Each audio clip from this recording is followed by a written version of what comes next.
Everybody, so we're going to finish up our discussions this morning on David. I had 4 weeks in the month of September, and it was my thought that we could just sort of walk through a little bit about David. We started, of course, with the great account of David fighting Goliath, and it was in this particular account, we saw how David might not have been the underdog after all. You know, we always look at David as the underdog, and yet we saw that God was with him.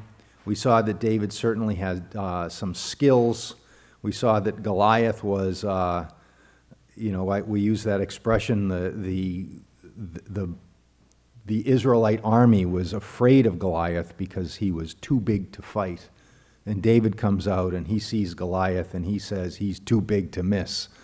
And I just think that gives us an idea as to what was going on with him. But all of a sudden, there's a change in David. He went from this 15-year-old boy, give or take, who had great confidence in Yahweh, the God of Israel. So much so that he could go and approach this mighty warrior of the Philistines and never give a second thought to being afraid, never give a second thought to any of these things that might normally come across as fear. But all of a sudden, time has marched on, and David at this point in time, as we're going to see today, begins to have these niggling, fearful thoughts.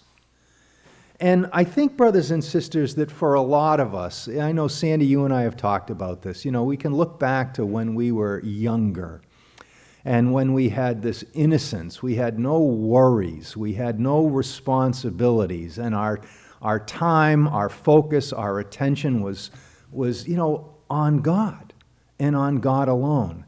And there are times in the course of our lives, and maybe in the course of your life, where all of a sudden other issues pop up and they distract us. And no longer is it normal that we would go down, or as Sandy would say, just sit on the beach wall and just be with God. It's like we got kids to raise. We got work to perform. We've got, responsibilities that we didn't have. And I think that if you're like us, maybe you experience times like that too, where the cares and the worries of the world begin to overwhelm and we begin to have these niggling thoughts that sort of distract us. And I think that's what we're going to see today in our discussion about David. You see, time has marched on, and David now has received these great accolades from his countrymen, who are proclaiming aloud that Saul has killed his thousands, but David is tens of thousands. And Saul is angry and he's jealous, and he now desires to kill David. But what's the difference between the giant Goliath desiring to kill David or the king of Israel, Saul, desiring to kill David? What's the difference? I mean, the end result would be the same, and yet David seems to have a very different reaction to this threat of imminent death. When he was faced with Goliath, he turned to Yahweh, he prayed to his God, and he had utmost confidence that God would save him for God's name. Now David has been appointed or anointed king. He knows that the throne is his, and yet when it's discovered that Saul has it out for him, David just has a very different reaction. And I'd like to have us consider that. And then we're going to conclude by seeing how David, despite all of these turmoils that are going on in his mind, sort of changes things around. And I want to talk a little bit about why I think he changes these things around. So we're in 1 Samuel, and I'd like to have you turn to chapter 19, please.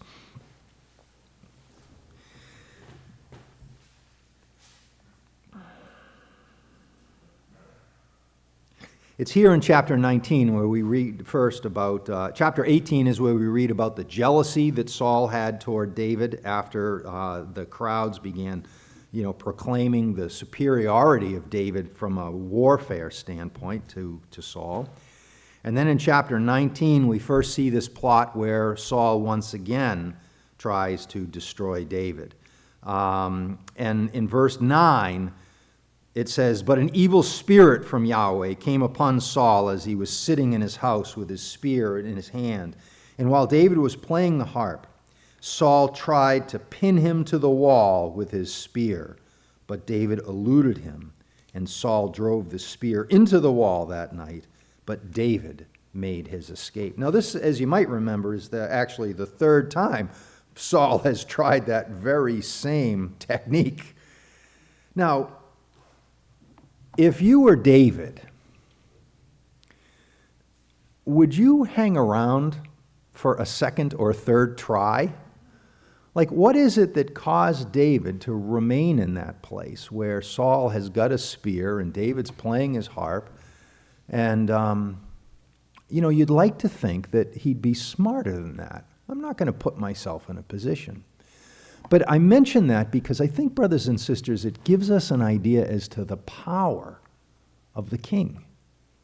You couldn't just walk out of the king's presence. Saul had a power over David because of his stature, because of where he was in life.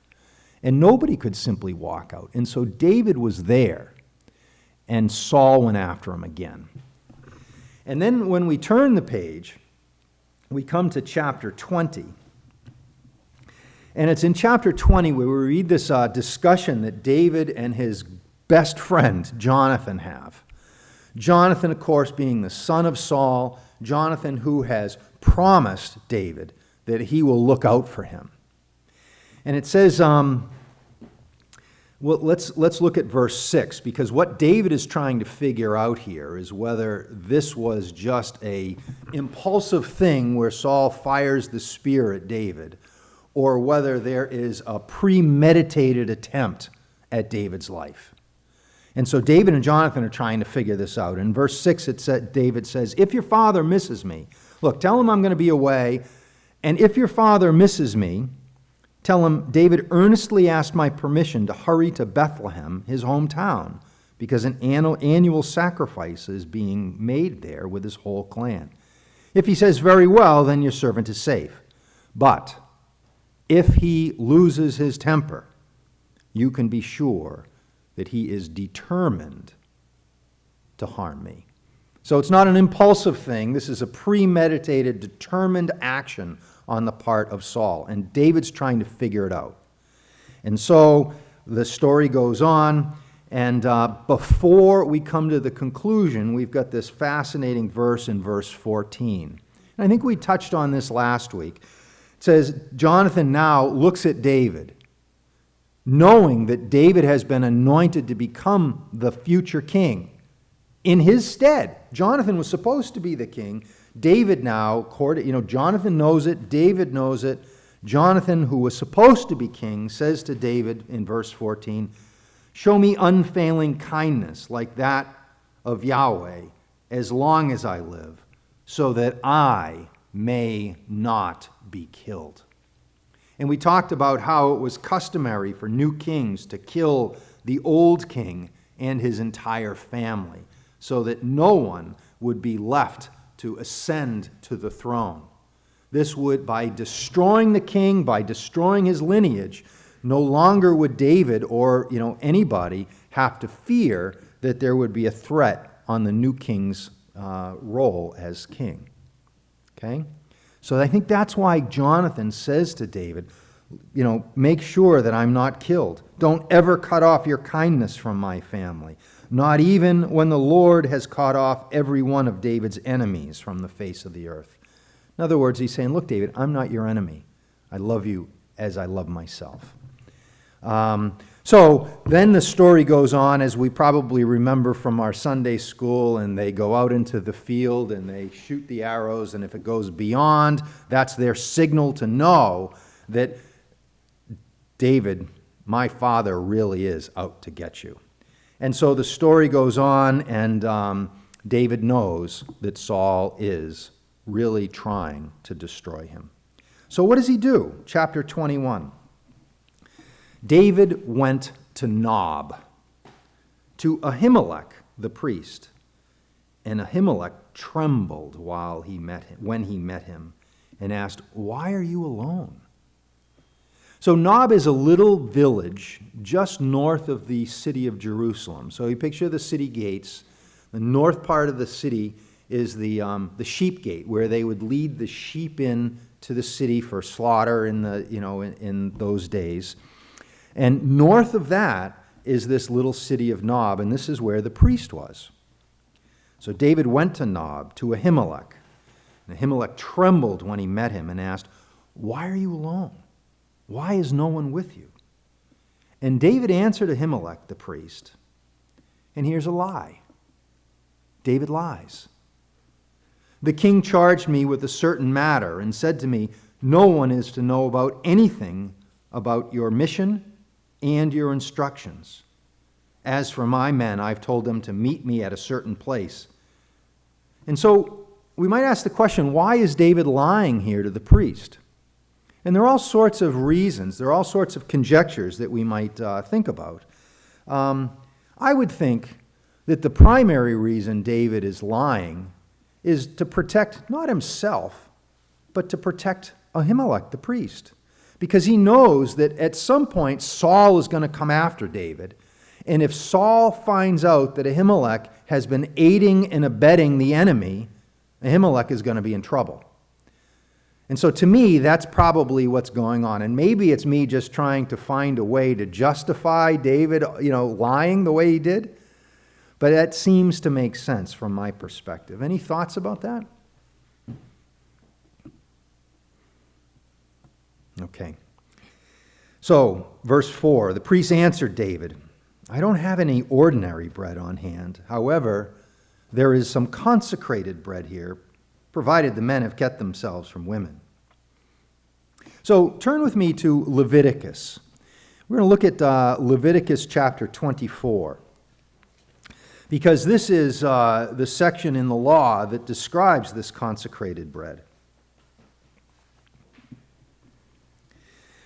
So verse 5 says, "Take fine flour and bake 12 loaves of bread, using 2/10 of an ephah for each loaf. Set them in rows, 6 on a row, on the table of pure gold before Yahweh." So this is really talking about the bread that's going to be left in the tabernacle for God.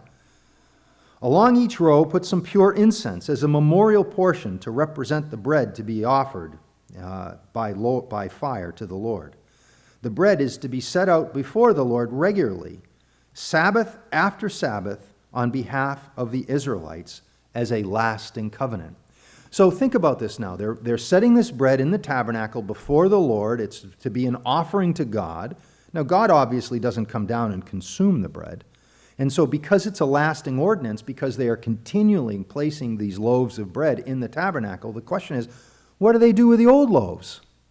And so the passage goes on and tells us in verse 9, "It belongs to Aaron and his sons, who are to eat it in a holy place, because it is a most holy part of the regular share of the offerings made to the Lord by fire."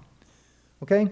So the bread that is being taken out of the tabernacle is to be given to Aaron and his priests. Now we've got years later, David going to Ahimelech the priest, and he says, "Now what do you have to eat?" And Ahimelech says, "The only thing we have is this bread that we've just taken. And this is consecrated bread." And we might look and we might say, well, wait a minute, David's not a priest. Why is it okay for David to eat this bread? Was it okay for David to eat this bread? And at first thought, we might think no, but Jesus later gives us his commentary on the matter. And Jesus goes on to show and goes on to say that it was very appropriate for David to eat it. So Jesus says, he talks about that in Matthew chapter 12, and he says, look, the law was designed for man's well-being, not for man's destruction. Remember that? You remember the account where Jesus' disciples were walking through the fields and they were eating from the grain, eating the grain from the, and Jesus is the Lord of the Sabbath. And he goes on to say that, look, these rules were made to benefit man, not for man's destruction. And if David had not eaten of the bread, it could have led to his destruction. Now, at the risk of boring you with another cycling story, I can tell you yesterday I went out on a long bike ride. I went down to Little Compton, Rhode Island, and I ended up riding 100 miles. And after about mile 60, I started to fade. I was hurting. And the reason was because I hadn't eaten enough. And I was starting to, what cyclists call, get the bonk, where you just like run out of energy. And here's David, who's traveling, and he's got a big trip ahead of him. And I just wonder if that's part of the issue. It's not that David was about to starve to death. I mean, he had just left the king's palace. I imagine they were fed pretty well there. So I think it was really in sort of gearing him up for this trip. So it says in verse 6, the priest gave him the consecrated bread, since there was no bread there except the bread of the presence that had been removed before the Lord and replaced by that bread. Now, verse 7, one of Saul's servants was there that day, detained before the Lord. He was Doeg the Edomite. Then it goes on to say that Doeg was Saul's chief shepherd. So what's noteworthy there is that, one, Saul has one of his servants in this place, this tiny little village called Nob. And the question is Doeg there sort of as an advanced spy? Is he looking for David? But the other thing to notice is that Doeg was not an Israelite. Doeg was an Edomite. And so Saul has elevated to a position of chief importance in his kingdom a foreigner to his chief shepherd. And so he's there observing, listening, getting the feel of what's going on. And David said in verse 8 to Ahimelech, "Don't you have a spear or sword here? I haven't brought my sword." Really? Like David doesn't know that there's a sword here? The priest replied, "The sword of Goliath, the Philistine, is here. You can have it if you want." I mean, to the victor goes the spoils. David now takes Goliath's spear. And you remember back in chapter 17, there was this description about how big it was. It was this big honking spear. It was huge. And so this is the thing that David carries with him. Wraps it in a cloth behind the ephod. If you want it, take it. There's no sword here but the one. And David said, "There's none like it. Give it to me." Now, verse 10 is like astounding. So David's got this huge sword that's unlike any other sword. And where does he go? That day, David fled from Saul and went to Achish, king of Gath. Remember where Saul was from? Where Goliath was from? Gath.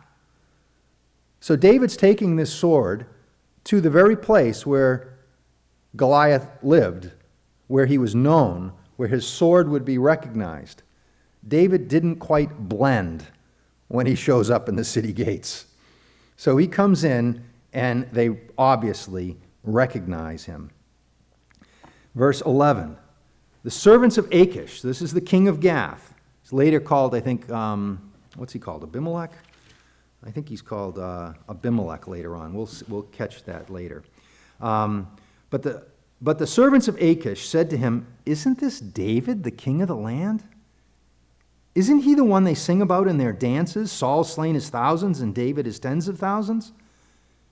Verse 12, David took these words to heart and was very much afraid of Achish, king of Gath. So he pretended to be insane in their presence. And while he was in their hands, he acted like a madman, making marks on the doors of the gate and letting saliva run down into his beard. And Achish said to his servants, "Look at that man. He's insane. Why bring him to me? Am I so short of madmen that you are to bring this fellow here to carry on like this in front of me? Must this man come into my house?" And so David is expelled from the king's presence. David refers to this as the time when he escaped from Gath. And yet, he was never locked up in Gath. He was never imprisoned in Gath. But he, from his standpoint, escaped. And to me, that gives us a hint of the fear that he had within him. He's running from Saul. He arrives in this place where he thinks that they'll never look for me in Gath. But of course, the people in Gath recognized him right away. He didn't blend in. And so now he's got no place to go. Afraid, enemies on every side. Chapter 22. David left Gath and escaped to the cave of Adullam. Now, brothers and sisters, none of us grew up in Israel. None of us probably have a very good understanding of the land and the topography. The way if I said, he left Stoughton and went to Braintree, we'd know where Braintree was. Or if we said he left Stoughton and he went to the White Mountains of New Hampshire, we'd know what the White Mountains were and we'd know what they looked like. We don't know what it means when it says he left Gath and escaped to the caves of Adullam. So, one of the things that we find is that there was a particular route that led from Gath to the caves of Adullam.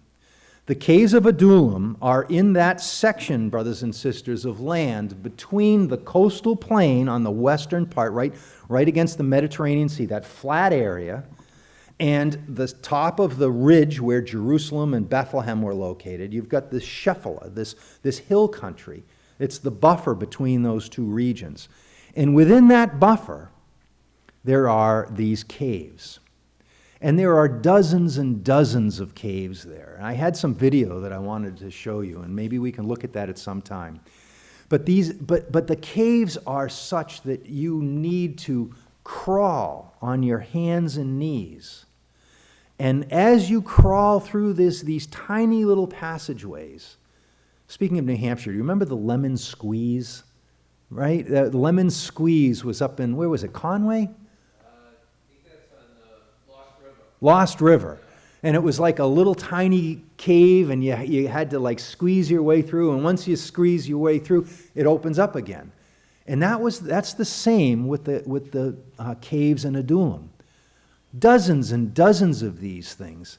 Now, we can read stories about the Vietnam War. And we can read about how the Viet Cong would hide underground. And they had tunnels down there. And it was a very fearful thing for a soldier to drop down into these tunnels and to begin walking through the tunnels, not knowing what's ahead of you, not knowing what surprise might ambush you. And I think that when David and his men, we'll get to, go to the caves of Adullam, it was, when I first thought about it, I thought, they're sitting ducks. They're stuck in this cave. There's one way in, one way out. How is that a smart place to hide? But the thing is, in order to get in there, you've got to go one person at a time. And if you're that lead guy, you could get ambushed by David or by his men. And then the guy that's behind him, who's just seen his comrade ambushed, is probably not going to want to be next. So it was a really smart thing for them to do. But these caves are such that, it was a really wise place for them to go. You crawl through, and then they would open up into these cavernous areas where they could, gather. Now, I began to mention that as you work your way from Gath, which is sort of on the coastal plain, up to the hill country where the caves of Adullam were, the way there, the only way there, was through the valley of Elah. And this is the very place where David first met Goliath in that battle. And I can't help but think about what was going on in David's mind as he travels along, and there before him, as he comes around the bend, he sees the hill on one side where the Philistines had been encamped all those years earlier. And he sees the hill on the other side where the Israelite army was encamped.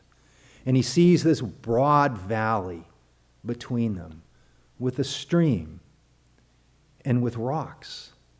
And David is walking along that riverbed. And I can't help but think that his mind went to the place he was at all those years earlier. And he thought, how can I be so afraid?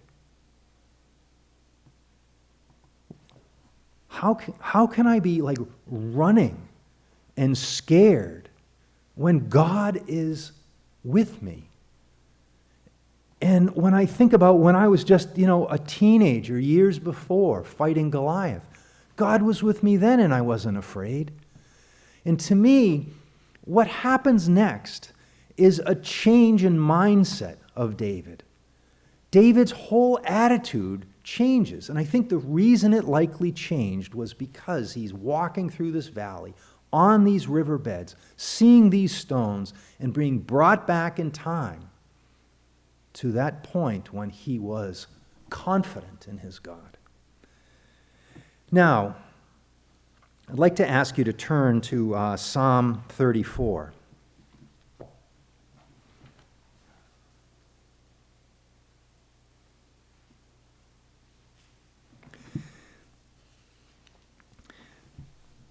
This is a psalm that gives us insight into David's mind. And not only does it give us insight into his mind, but it gives us a specific point in time when these thoughts were running through David's mind. Because the psalm includes a title of David when he pretended to be insane before Abimelech. Now, Abimelech is the same person as Achish, king of Gath. They're one and the same. Hebrew name, Philistine name, maybe. And so this psalm describes what was going on in his mind. And he's sitting there in the caves of Adullam reflecting on what has just happened. And he says, I will extol the Lord at all times. His praise will always be on my lips. My soul will boast in the Lord. Let the afflicted hear and rejoice. Glorify the Lord with me. Let us exalt his name together. I sought the Lord, and he answered me. He delivered me from all my fears. Now, brothers and sisters, this can be a fearful time for a lot of us with what's going on in the world, whether it's politically or whether it has to do with COVID. No matter what it is, there are times when fears can overwhelm us. And I think the lesson for us is to recognize that God is for us. And if God is for us, who can be against us? And this was the lesson that David was learning. And this is what he's sharing with us now. I sought the Lord, he answered me, he delivered me from all my fears. Those who look to him are radiant. Their faces are never covered with shame. This poor man called, and the Lord heard him, and he saved him out of all his troubles.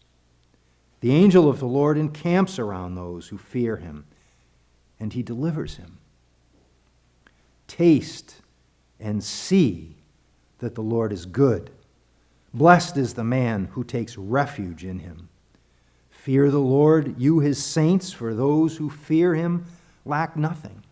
So not only is David now reflecting on what's happened to him in his life, he is now exhorting you and me.